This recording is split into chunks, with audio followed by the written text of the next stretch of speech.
परमम प्रधानम, हम भक्त हैं भगवान के। तो चलो भक्ति की बात सुनाएं।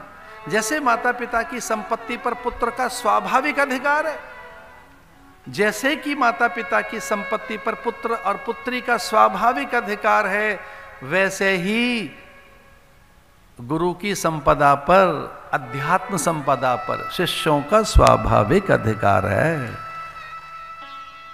थोड़ा और आगे बढ़ें। वैसे ही भगवान के ऐश्वर्य का, उनकी विभूतियों का, जो कुछ भगवत विभूतियां हैं, जो कुछ भगवत ऐश्वर्य है, शिष्य का, भक्त का उस पर स्वाभाविक अधिकार है। भगवान का होते ही भगवान की सब चीजें हमारी, जो कुछ भगवान के पास है वो हमारा अपने आप बन जाता है। उन जैसी विभूतियां, उन जैसा वैभव, उन जैसी अनंतता, उन जैसी विचित्रता। इसलिए एक बार भगवान का बन जाने पर भगवान की हर वस्तु पे हमारा अधिकार हो गया।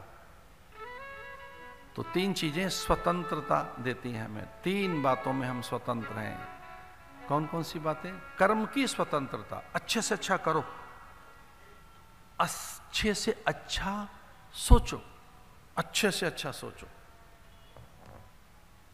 क्योंकि आप सोच की फसल हैं, आप सोच की उपज हैं, आप सोच का उत्पाद हैं, आप सोच का उत्पादन है।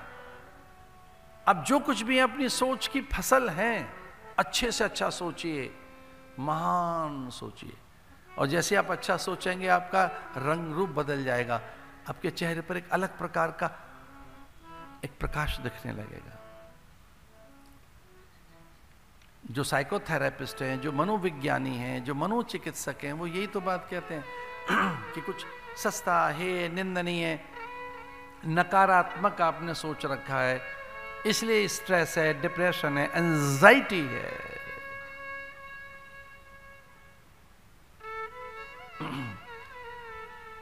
दो तीन दिन पुरानी घटना है, किसी का समाचार आया, वो हमसे बात करना चाह रहे थे। ये कह रहे थे बहुत जरूरी बात है, जरूरी समाचार है, संवाद कर लीजिए। फोन पे बात की हमने उनसे, पूछा क्या हो गया है। उन्होंने कहा एंजाइटी हो गई है, बहुत ज़्यादा एंजाइटी है। तो हमने कहा ये इसलिए है कि पात्रता नहीं है, साधन नहीं है, योग्यता नहीं है, श्रम नहीं कर रहे हो, अच्छा सोच नहीं रहे हो, इसलिए भविष्य को लेकर एक व्याकुलता है।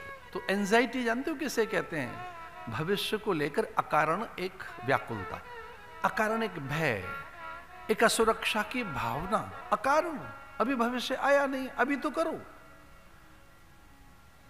और मुझे क्षमा कर दीजिए, 2-4 मिनट हमने फोन पे क्या बात की, बंदा ठीक हो गया, बिल्कुल ठीक हो गया।